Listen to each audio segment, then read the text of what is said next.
আজকে আপনাদেরকে রান্না করে দেখাবো মজাদার স্বাদের ভুনা খিচুড়ি, যেটা একবার খেলে বারবার খেতে মন চাইবে। হ্যালো এভরিওয়ান, আসসালামু আলাইকুম, welcome back to my page. তো চলুন দেখে নিই। প্রথমে এখানে নিয়ে নেওয়া হয়েছে পোলাওয়ের চাল।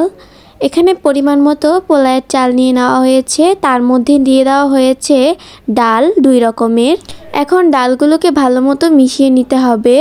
এখানে মুগ ডাল আর মুসুর ডাল দেওয়া হয়েছে, আর মুগ ডালটা কিন্তু আপনারা অবশ্যই একটু হালকা ভেজে নেবেন। এখন ভালো মতো পানি দিয়ে চাল এবং ডালগুলোকে ধুয়ে নেওয়া হচ্ছে এবং সুন্দর করে পরিষ্কার করে নেওয়া হচ্ছে।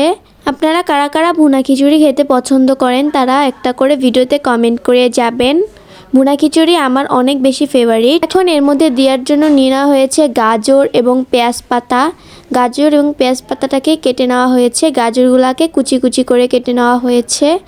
এখানে নিয়ে নেওয়া হয়েছে মশলা, ধনিয়ার গুঁড়া, মরিচের গুঁড়া, হলুদ, লবণ, পেঁয়াজ, আদা রসুন বাটা, তেজপাতা, কাঁচামরিচ। চলুন দেখে নিই কিভাবে এই খিচুড়িটাকে রান্না করতে হবে। প্রথমে একটা পাতিল বসিয়ে নেওয়া হয়েছে চুলায়, তার মধ্যে দিয়ে দেওয়া হয়েছে সয়াবিন তেল।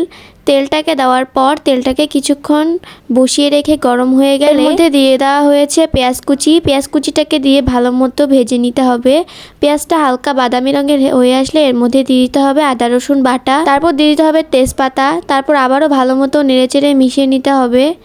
এখন এর মধ্যে দিয়ে দিতে হবে মশলাগুলো সবগুলো একত্রে দিয়ে দেওয়া হয়েছে, ধনিয়ার গুঁড়া, হলুদ, লবণ, মরিচ। তারপর সবকিছু একত্রে ভালো মতো মিশিয়ে নিয়ে এর মধ্যে দিয়ে দিতে হবে ডাল এবং চাল, যেগুলো আমরা একটু আগে ধুয়ে রেখেছিলাম। এখন এগুলোকেও ভালো মতো এই মশলার সাথে মিশিয়ে নিতে হবে। তারপর এর মধ্যে দিয়ে দেওয়া হচ্ছে আলু এবং সিম কুচি। তারপর আবারও ভালো মতো নেড়েচেড়ে সব কিছু মিশিয়ে নিতে হবে একসাথে। এখন এর মধ্যে দিয়ে দেওয়া হয়েছে গাজর এবং পেঁয়াজ পাতাগুলো। তারপর সব কিছু একত্রে আবারও ভালো মতো নেড়েচেড়ে মিশিয়ে নিতে হবে। ভালো মতো মিশিয়ে নিতে হবে কিছুক্ষণ। কিছু একত্রে ভালো মতো ভেজে নিয়ে এর মধ্যে দিয়ে দিতে হবে পানিটা দিয়ে সব কিছু আবারও ভালো মতো একসাথে নেড়েচেড়ে মিশিয়ে নিতে হবে। দেখুন এটার কালারটা কিন্তু অনেক সুন্দর হয়েছে। এখন এর মধ্যে দিয়ে দেওয়া হয়েছে কেটে রাখা কাঁচামরিচগুলো। তারপর আবারও ভালো মতো সব কিছু নেড়েচেড়ে মিশিয়ে নিতে হবে। তারপর একটা ঢাকনা দিয়ে এটাকে ঢেকে দিতে হবে। ঢেকে রেখে তারপর একটু পরপর উঠিয়ে এটাকে একটু হালকা নাড়াচাড়া করে নিতে হবে। তারপর আবারও ঢেকে দিতে হবে। এটা কিন্তু হয়ে গিয়েছে। এখন এর উপর দিয়ে ধনিয়া পাতা কুচি ছড়িয়ে দিয়ে আবারও ভালো মতো নেড়েচেড়ে একটু মিশিয়ে নিলেই কিন্তু রেডি হয়ে যাবে মজাদার স্বাদের ভুনা খিচুড়ি। আজকের ভুনা খিচুড়ি রেসিপিটা আপনাদের কাছে কেমন লেগেছে কমেন্ট করে জানিয়ে দিবেন।